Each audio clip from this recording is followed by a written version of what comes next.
That's now 6 minutes past 6, 21 minutes past 6. We should be done.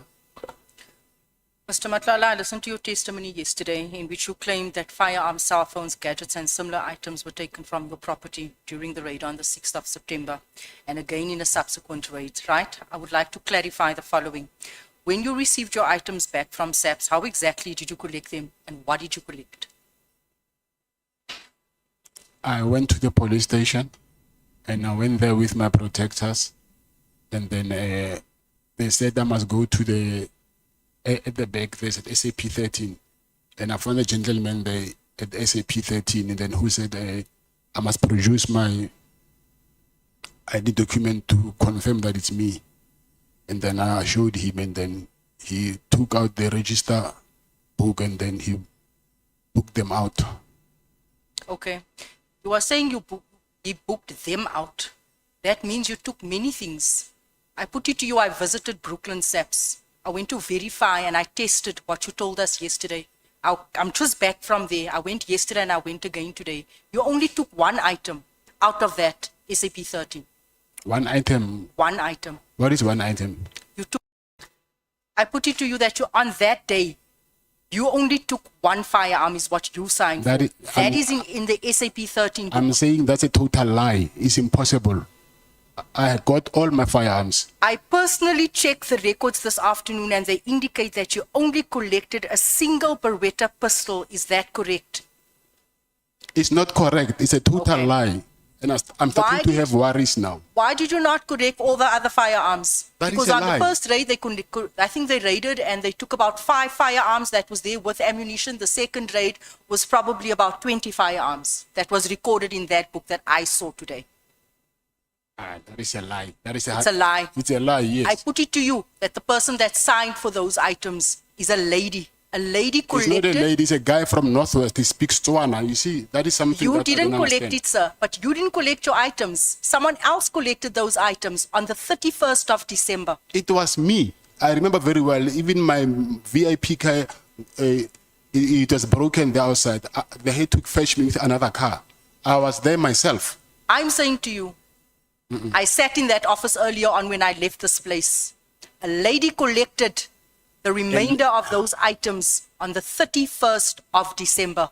I put it to you. You claimed that your watches were missing. You claimed that your laptop was missing. You claimed that SAPS has stolen from you. Yet you did not open up a case for your watches, your Rolex, your laptop and everything else. You didn't open up no case for that because that wasn't recorded in the SAP 30.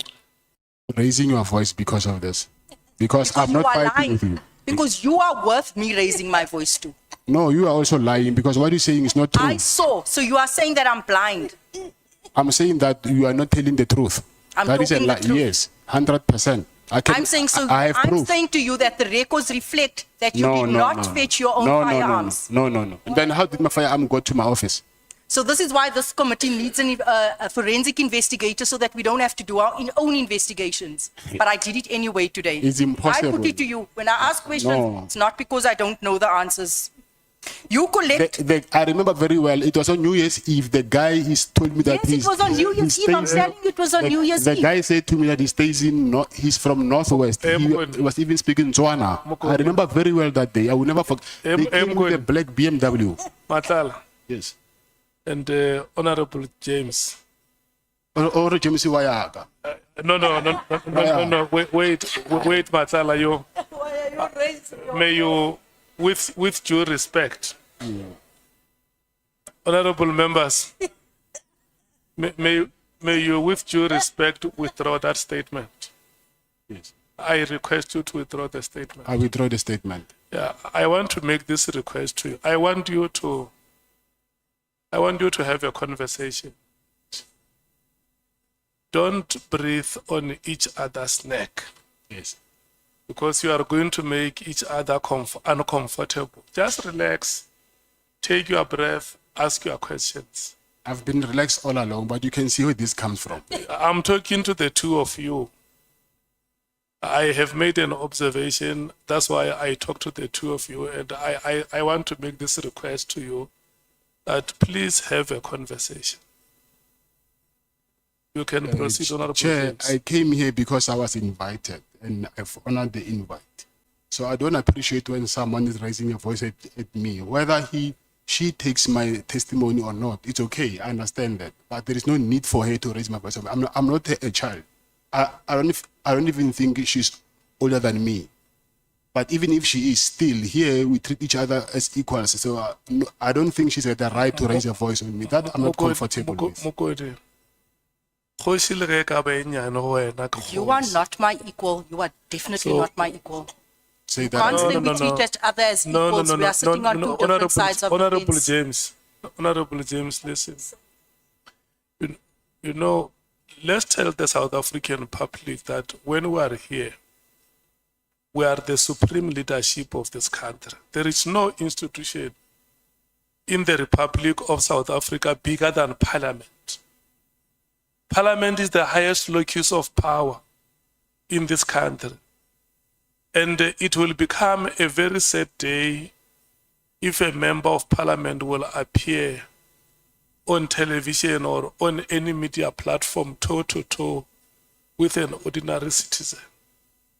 That's why, without passing any judgment on either of you, I request you to have a conversation. And it's unfortunate, Mr. Matlala, for the statement that you made. And I'm once again going to request you to withdraw it. This part that says she may even be younger than you, it's unfortunate, and I humbly request you to withdraw it.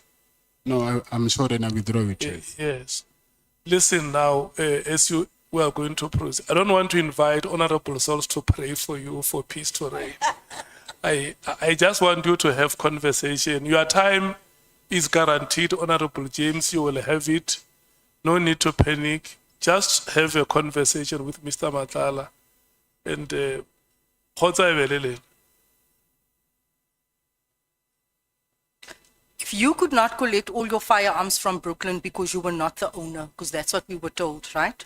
Why did you proceed to launch a High Court application regarding all the firearms? I was not the owner Yes, of what? of the firearms, of all the firearms, over 25 firearms.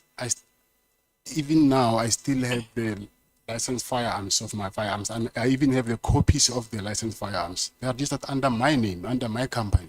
So when you say they're not under my name, I do not understand. Or we can do this if it's possible, I don't know, that I can arrange that tomorrow, I don't know where, then they can bring the licenses to check when were they issued and who did they belong to. They are mine. There's Definitely. something I think that is exactly what we should have had at this Yes. committee. We should have had the evidence of the SAP 13 book to Yes. verify your statement. Yes, I think there's something that is missing there, but Definitely. I'm telling you honestly, those firearms, they belong to me. And then I have even the license of those firearms. The crux of your evidence to the committee is that you are just a legitimate businessman who is being deliberately targeted by police through falsified or manipulated evidence, correct? That you are just a businessman and SAPS is targeting you. SAPS is not doing what? SAPS is targeting you, Not the entire SAPS, yes, some unit but from- there's a portion yes. of SAPS targeting you, right? You said earlier on that you are not and have never been associated with any drug trafficking network or organized crime syndicates. So, to be clear, your evidence is that you want us to believe that you are not a gangster, right? That you are not a member of any drug cartel and play no role in any criminal syndicate or organized crime structure. Is that what you want us to believe here today? It's what I'm telling you. For you to believe it, that's something else. But that's what I'm telling you. Okay, very well. Now let me test the credibility of that denial, right? You refer to Jerry as a close friend and confirm that you never questioned, you distanced yourself from or passed judgment on his involvement in drug trafficking. Is that true? Yes. Can you tell Jerry's mother also today, can you tell Mama that Jerry was a drug dealer, a drug kingpin? Did you tell her that? No. Do you think she needs to know that her son was a drug dealer? I didn't tell her that. I'm saying, do you think that it's time she gets to know that her son was a drug dealer? I don't know about that. You don't think that she must know that her son is a drug dealer, and when you destroy people's lives, ultimately this is what happens. Because Jerry's mom has nothing to do with us. She's a mother. She's a mother. Whether Jerry's a drug But I dealer think or it's not, time that she knows her son is a drug dealer. that's what you're saying.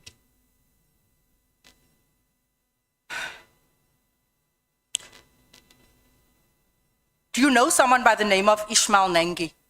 Yes, I do. Were you involved in a business relationship with Ishmael Nangi? No. You weren't involved. Business? Yes. Any dealings? Do you have any dealings with him? No, I don't. You don't.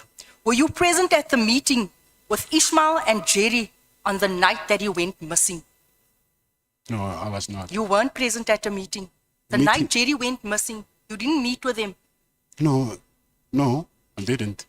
You didn't meet. No, Would this not be the reason why they think you've got something to do with his kidnapping? No, I didn't meet him that day. It was on Monday, I remember. Sunday, that Monday, he called me actually telling me that he was in the club on Sunday. So I was talking to Jerry on the phone, and we never met. But you never met with Ishmael and Jerry? No. Never? No. What would be your response if I put it to you that the allegation that you and General Sibia were allegedly involved in the sale of illegal drugs from stolen forensic laboratory to the value of 40 million rand, which was given to Jerry to sell, and that Jerry in fact owed money to you and Sibia and Nagy, and that was the reason for meeting him on the night of his disappearance? Like I'm saying to you, that Jerry owed you guys money. It was a drug deal gone horribly wrong. that is not true. Not true. Yes. I highly doubt that the truth of your answers, Mr. Matlala, but let's move on, right? Because you've had nothing to do with his disappearance. Yes. Because that's earlier true. on, Mr. Malema said that his family thinks that you are involved. And now I put it to you that there was 40 million rand worth of drugs sold, stolen from forensics that embroiled, alleged yourself and General Sibia. But you have nothing to do with that. That's my first time hearing that from you, actually. Would you accept that as a general principle, bribing powerful public officials is a fundamental ingredient of organized crime networks? Bribing people is the ingredient needed for networks. Yes, I agree. Thank you.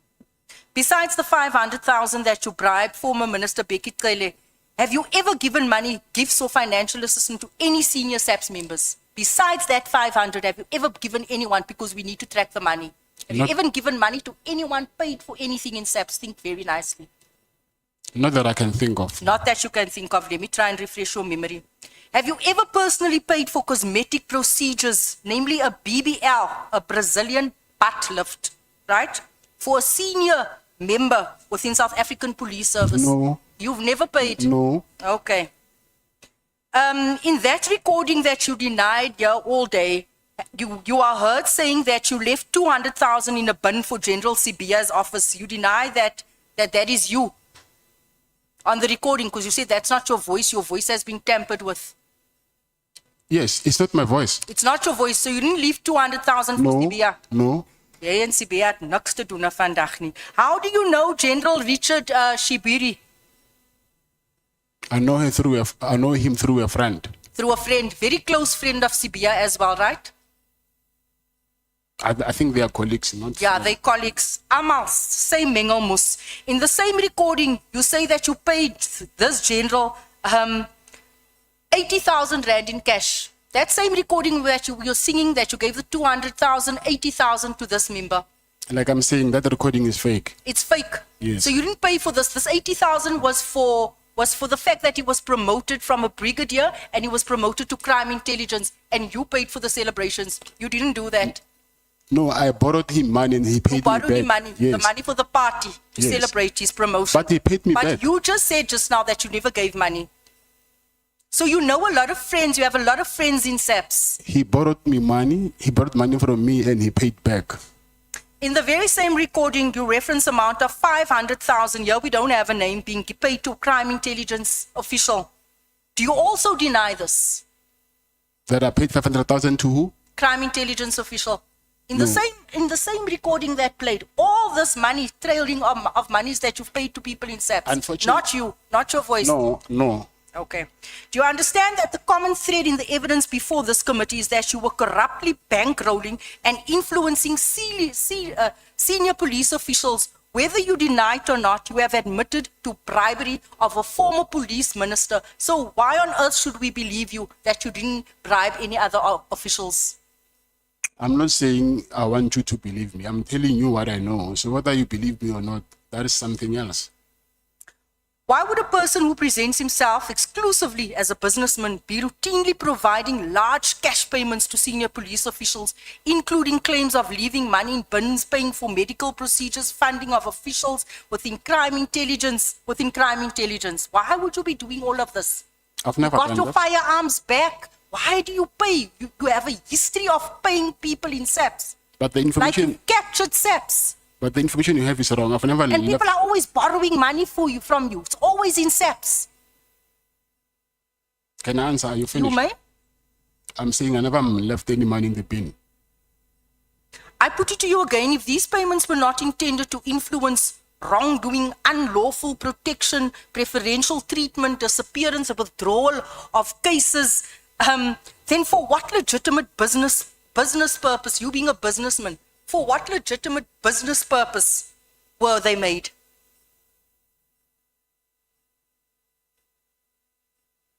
You presented yourself as a businessman.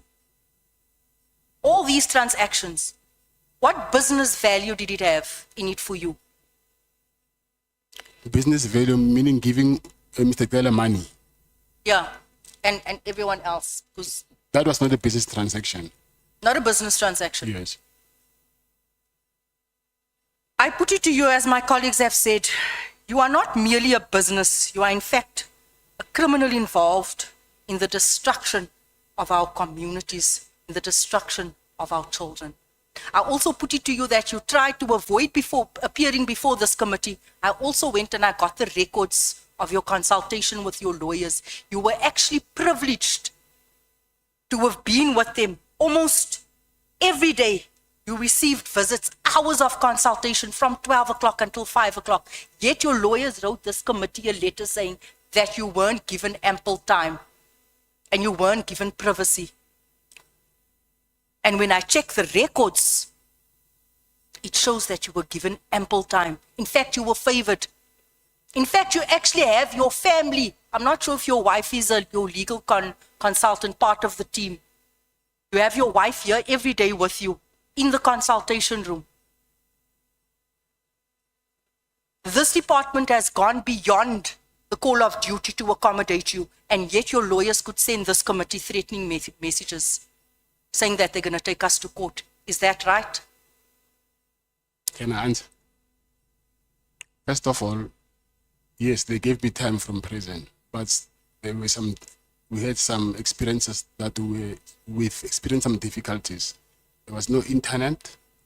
I think and at some point they have to move us to the office of the head of prison.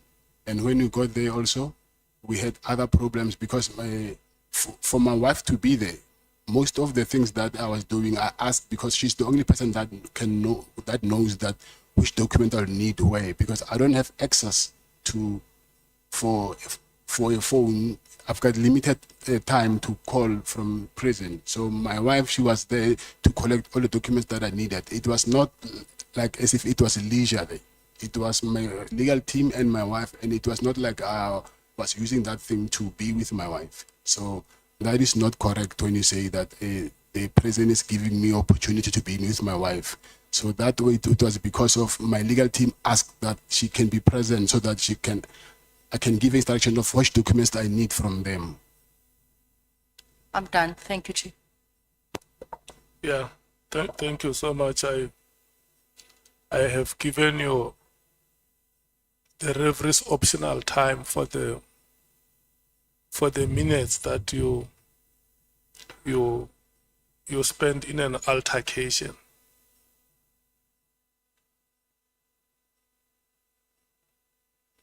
Honorable